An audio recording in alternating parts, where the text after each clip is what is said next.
अगर आपको लगे कि आप एक केस सुलझा रहे हैं लेकिन असल में आप खुद ही उस केस का हिस्सा हो, तो क्या होगा? शटर आइलैंड एक ऐसी मूवी है जो आपको पूरी फिल्म यही यकीन दिलाती है कि आप सही दिशा में सोच रहे हैं, और एंड में वही यकीन तोड़ देती है।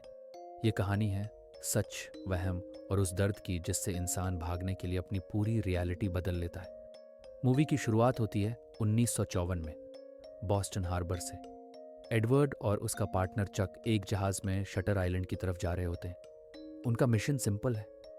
एशक्लिफ हॉस्पिटल से एक महिला गायब हो गई है, और हैरानी की बात यह है कि पिछले 100 साल में पहली बार ऐसा हुआ है कि कोई इस हॉस्पिटल से भागा है। एशक्लिफ हॉस्पिटल कोई नॉर्मल जगह नहीं है। यहाँ दिमागी रूप से अस्थिर और खतरनाक मरीजों को रखा जाता है। हॉस्पिटल पहुंचकर एडवर्ड और चक की मुलाकात डॉक्टर कोली से होती है। डॉक्टर कोली उन्हें बताता है कि जो महिला गायब हुई है उसका नाम रेचल है।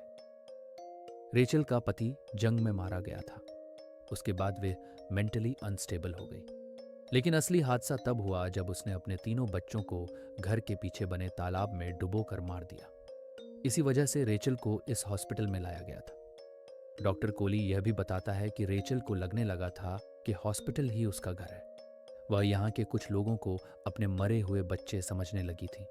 यह जानने के बाद एडवर्ड और चक रेचल के कमरे में जाते हैं। एडवर्ड कमरे को ध्यान से चेक करता है और तभी उसे एक चिट्ठी मिलती है। उस चिट्ठी में लिखा होता है पेशेंट नंबर 67। एडवर्ड जब इस बारे में सवाल करता है तो किसी को कुछ पता नहीं होता। एडवर्ड हॉस्पिटल के मरीजों और स्टाफ से पूछताछ करता है, लेकिन कोई भी साफ जवाब नहीं देता। सब कुछ ज्यादा ही कंट्रोल्ड लगता है। डॉक्टर कोली उन्हें बताता है कि रेचल का पर्सनल डॉक्टर शीहैन छुट्टी पर गया हुआ है। और हैरानी की बात यह होती है कि डॉक्टर शीहैन रेचल के गायब होने के अगले ही दिन चला गया था। यहीं से एडवर्ड को शक होने लगता है। इसके बाद एडवर्ड की मुलाकात हॉस्पिटल के सीनियर डॉक्टर से होती है। एडवर्ड पहले ही जंग लड़ चुका है और अपने पास्ट की वजह से वह डॉक्टर के साथ ठीक से बात नहीं करता। ये टेंशन भी कहानी में एक अजीब सा प्रेशर जोड़ देती है। रात में एडवर्ड को अपनी पत्नी का सपना आता है। वह अपनी पत्नी को घर में आग लगने से मरते हुए देखता है। एडवर्ड घबराकर जाग जाता है और हमें पता चलता है कि उसकी पत्नी की मौत असल में इसी तरह हुई थी। खराब मौसम की वजह से एडवर्ड और चक आइलैंड छोड़ नहीं पाते और इन्वेस्टिगेशन जारी रहती है।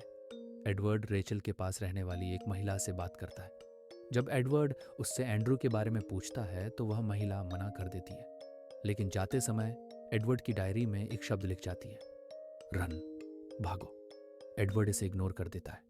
चक उसे बताता है कि एंड्रू वही इंसान है जिसने एडवर्ड के घर में आग लगाई थी।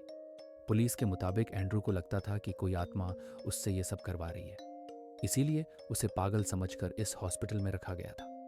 अब एडवर्ड को यकीन होने लगता है कि हॉस्पिटल में पेशेंट्स पर एक्सपेरिमेंट्स हो रहे हैं और शायद पेशेंट नंबर 67 एंड्रू ही है। एडवर्ड जब डॉक्टर कोली से इस बारे में पूछता है तो कोली बात टाल देता है और बताता है कि रेचल मिल चुकी है, केस खत्म हो गया है। एडवर्ड जब रेचल से मिलता है तो रेचल कुछ भी याद नहीं करती। उसका बिहेवियर पूरी तरह बदला हुआ है। एडवर्ड को अब पूरा यकीन हो जाता है कि यहाँ कुछ बहुत गलत हो रहा है। इन्वेस्टिगेशन करते करते एडवर्ड एक सुनसान इलाके में पहुंचता है। वहां उसकी मुलाकात जॉर्ज नाम के एक आदमी से होती है।